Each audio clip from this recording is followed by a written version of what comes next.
कमळी ऋषीला म्हणते, sir Java तुम्ही आता, लईच पाऊस वाढलाय. ऋषी म्हणतो, सारखं काय ग मला जा जा करत असतेस. कमळी म्हणते, अहो तुम्हाला उशीर होईल की नाही. ऋषी म्हणतो, मला उशीर होत असेल तर मी सांगत जाईन की तुला. मला पण तुझ्यासोबत टाइम स्पेंड करायचा असतो, गप्पा मारायच्या असतात, पण तुझं काय सारखं जा जा. ऋषी म्हणतो, जातो आता. कमळी म्हणते, अहो तसं नाही. ऋषीने कमळीसाठी फुलांचा गुच्छ आणलेला असतो, तो कमळीला देतो आणि सॉरी म्हणतो, इथून पुढे तुला परत कधीच कालसारखा वाट बघायला लावणार नाही. आणि ऋषी कमळीला आय लव्ह यू म्हणतो आणि ते दोघे एकमेकांकडे बघत राहतात. तेवढ्यात तिथे निंग्या आणि बंड्या येतात आणि मग बंड्या मुद्दाम शिंकतो आणि मग बंड्या म्हणतो, सर्दी झाली, पाऊस पडतोय नाही. ऋषी म्हणतो, फारच सर्दी झाली र तुला. ऋषी विचारतो बंड्याला, कधी आलास. हे काय तुमचा पुष्पगुच्छ कार्यक्रम चालू होता ना, तेव्हाच आलो. निंगी म्हणते, ऋषी सर, कमळीचा राग ना आधी लय खतरनाक होता. आम्ही जेव्हा शाळेत होतो का नाही तेव्हा ती आमच्या क्लासची सेक्रेटरी होती. मग काय एखादं पोरगं लेट आलं की मग झालं, असा पार छडीनं त्याचा हातच सुजवायची. बंड्या म्हणतो, ऋषी भाऊ एवढंच नाही, एकदा तर सर लेट आलं होतं, त्यांनाच पण सोडलं नव्हतं कमळीने, होय ना ग कमळी. निंगी म्हणते, पण बंड्या आता कमळीचा राग पहिल्यासारखा राहिला नाही. कमळ्या म्हणतो, होय ग. निंगी म्हणते, कमळी तर ऋषी समोर अशी लोण्यासारखी वितळून. कमळी म्हणते, हां लय झाला टाइमपास तुमच्या दोघांचा, बास झालात. किती पाऊस पडायलाय, चला उशीर व्हायला लागलाय आपल्याला. ऋषी सर तुम्ही पण जावा. ऋषी म्हणतो, मी पण पळतो, मला पण एक अर्जंट मीटिंग आहे ऑफिसमध्ये, मी संध्याकाळी येतो ना परत. कमळी म्हणते, परत. ऋषी म्हणतो, वेळेवर येतो परत. कमळी म्हणते, ठीक आहे. निंगी आणि बंड्या कमळीकडे बघून हसत असत. मग कमळी म्हणते, काय आहे, चला. राजन आणि अन्नपूर्णा आजी बँकेत गेलेले असतात. राजन अन्नपूर्णा आजींना म्हणतो, बरं झालं आई तू आलीस आज. अन्नपूर्णा म्हणते, हो अरे, नाहीतर माझा परत एकदा हेलपाटा झाला असता. रितेशला अन्नपूर्णा आजी दिसते. रितेश पळत येतो, अन्नपूर्णा मॅडम. अन्नपूर्णा मॅडम म्हणतात, अरे रितेश, किती वर्षांनी बघतेस तुला. आणि रितेश अन्नपूर्णा मॅडमच्या पाया पडतो. त्या म्हणतात, अरे राहू दे रे, राहू दे. रितेश म्हणतात, तुमचे आशीर्वाद मला गरजेचे आहेत, ते कायम माझ्या पाठीशी राहू दे. रितेश म्हणतो अन्नपूर्णा मॅडमला, तुम्ही कशा आहात मॅडम. त्या म्हणतात, हां मी छान आहे, तू काय आता खूप मोठा माणूस झालास, मी काही तुला आशीर्वाद देणार, पण माझ्या शुभेच्छा कायम तुझ्या पाठीशी आहेत, सुखी राहा. अन्नपूर्णा राजनला म्हणतात, ओळखलंस की नाही रितेश. रितेश सरपोतदार, आपल्या शाळेतला सगळ्यात हुशार आणि सगळ्यांचा लाडका विद्यार्थी, आणि आपल्या कॉलेजमध्ये पण होता ना काही दिवस प्रोफेसर म्हणून. राजन म्हणतो, हो आई ओळखलं मी, लहानपणी शाळेत असताना यायचा आपल्या घरी कधी कधी. रितेश म्हणतो, आणि मॅडमचा ओरडा सुद्धा खाल्लाय. राजन सर तुम्ही कसे आहात. मी बरा आहे, तू कसा आहेस. मी पण बिझी आहे, काम चालू आहे. अन्नपूर्णा म्हणतात, तुझं नाव सतत ऐकत असतो आम्ही, तू मोठं साम्राज्य उभं केलंयस, विजेता कोचिंग इन्स्टिट्यूट, छान छान. तो म्हणतो, काही मोठं काही केलं नाही, तुमच्यापेक्षा मी लहानच आहे आणि मला लहानच राहायचंय. तुमच्यासारख्या शिक्षकांसमोर तर मला आयुष्यभर विद्यार्थीच राहायला आवडेल. पण मनात एक खंत आहे, सांगू. जेव्हा मी कॉलेज सोडून गेलो होतो तेव्हा तुम्हाला माझा राग आला होता का. राग आला होता बघा. अरे राग कशाला येईल, प्रत्येकाचा मार्ग वेगळा असतो, दृष्टिकोन वेगळा असतो. आपण दोघंही शिक्षण क्षेत्रातच काम करतो, फक्त फरक एवढाच आहे की तू त्यातला व्यवसायाचा मार्ग निवडलास, माझं थोडं वेगळं आहे, पण आपण दोघंही काम तेच करतो, ज्ञानदानाचं. ज्ञानदान एवढं पवित्र कार्य दुसरं कोणतंच नाही. राजन म्हणतो, आता मुंबईतच आहेस तर ये घरी कधीतरी गप्पा मारू.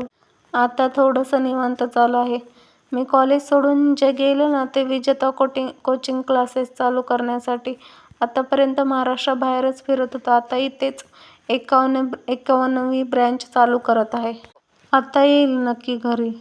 त्यानंतर रितेश मनातल्या मनात म्हणतो की अन्नदान वगैरे सगळं तुमच्यासाठी. माझ्यासाठी शिक्षण फक्त बिझनेस होता आणि बिझनेसच आहे. निंगीन कमळीचा शाळेमधला सीन दाखवलाय. निंगी म्हणते मला लेक्चरला जायचंय, मी पळतो आता. कमळी म्हणते मला पण लायब्ररीमध्ये एक पुस्तक बदलून परत शाळेत जायचं आहे. दोन मुली भेटतात आणि त्या निंगीला म्हणतात अगं निंगे आज लिंगी म्हणते लेक्चरला गेला नाही. त्या म्हणतात अगं निंगे आज लेक्चर नाही, वर्गात डिबेट कॉम्पिटिशन आहे, त्यामुळे सगळे तिकडंच जमल्यात. निंगी कमळीकडे पळत जाते आणि म्हणते कमळे थांब, अगं आज स्पर्धा आहे, तू भाग घेत नाहीस?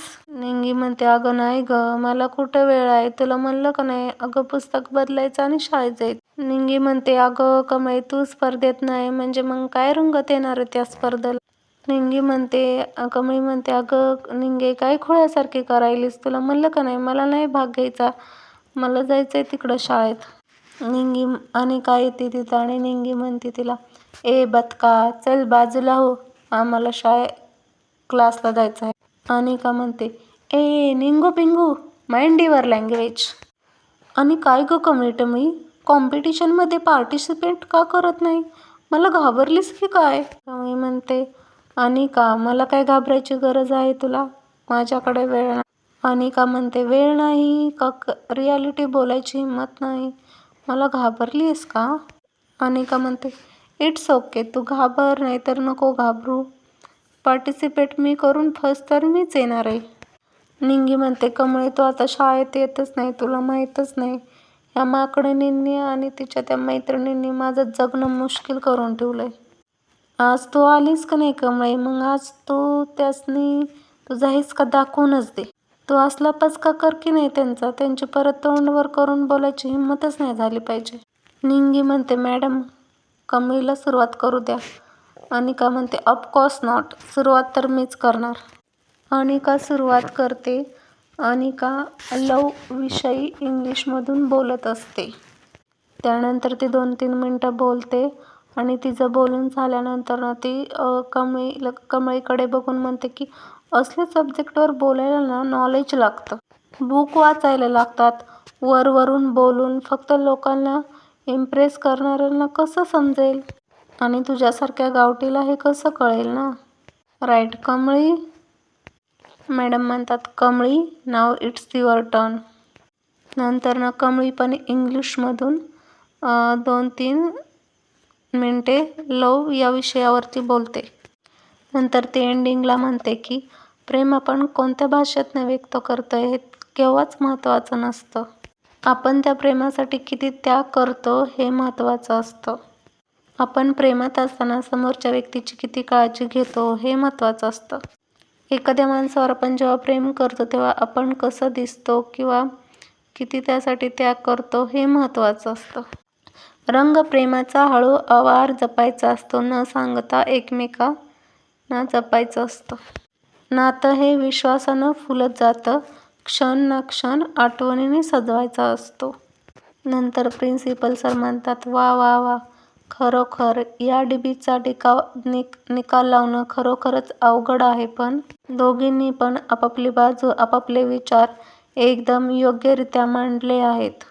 या सगळ्यांचा विचार करता ह्या डिबेटची विजेती ठरते ते अनिकाकडे हात करतात. मग अनिका उभा राहती आणि सर म्हणतात कमळी मोहिते. अनिका प्रिन्सिपलकडे बघून रागाने निघून जाते. खूप दिवसांनी ऋषी कॉलेजमध्ये आलेला असतो. विद्यार्थी त्याला विचारतात हॅलो ऋषी सर, कसे आहात तुम्ही? ऋषी म्हणतो मस्त, तुमचे लेक्चर कसे चालू आहेत? ते पण म्हणतात मस्त. मग ऋषी म्हणतो पळा पळा. तिकडून बंड्या येतो आणि बंड्या म्हणतो ऋषी भाऊ अहो काय विषय आहे, तुम्हाला लय दिवसातनं कॉलेजला बघून भारी वाटायला लागले बघा, चहा घेणार काय? नाही नको. मग इकडं काय काम काढलं? ऋषी म्हणतो अरे कमळीला न्यायला आलोय, कुठे आहे ती? मग बंड्या म्हणतो वादविवाद स्पर्धा चालू आहेत, आता तिकडे असेल ती, अजून काही सुटली नाही, वेळ लागेल बहुतेक. मग ऋषी म्हणतो बरं ठीक आहे, थांबतो मी, तोपर्यंत जरा लायब्ररीत जाऊन बसतो. क्लासच्या बाहेर मुलं म्हणत असतात की आज कमळीने कमालच केली, इंग्लिशमध्ये बोलायला लागली. मी तर शॉकच झालो. त्यावर एक मुलगी म्हणते, अनिकाला वाटलं ती सहज जिंकेल, पण कमळीने तर गेमच पलटला.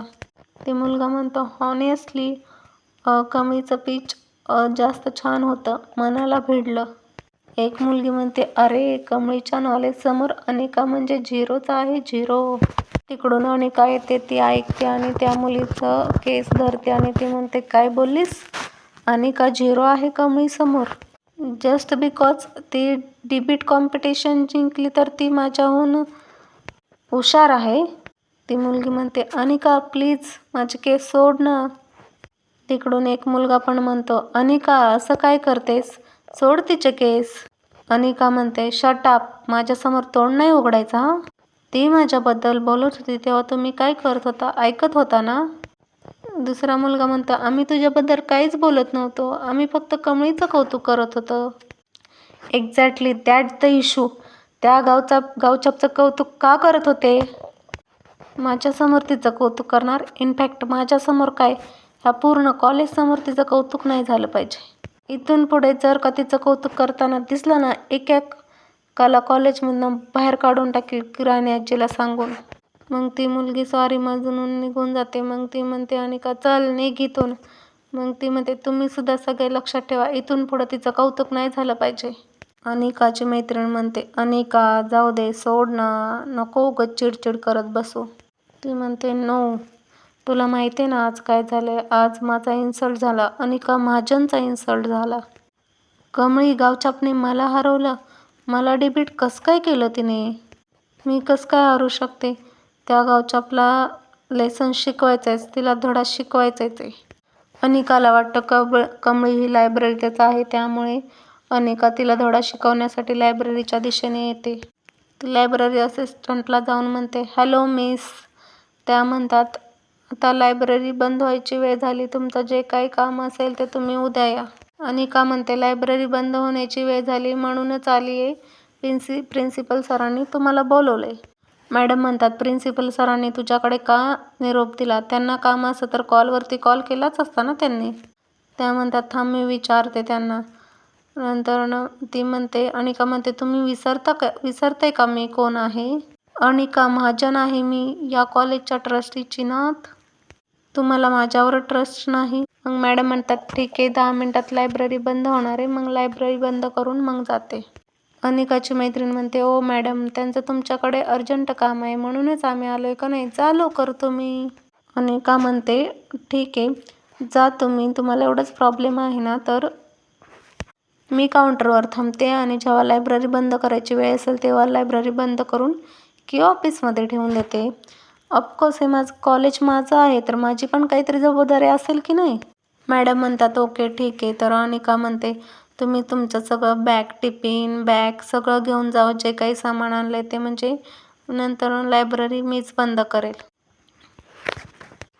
तुम्हाला काय वाटते, अनिकाचा कमळीला लायब्ररीमध्ये बंद करण्याचा प्लॅन असेल का?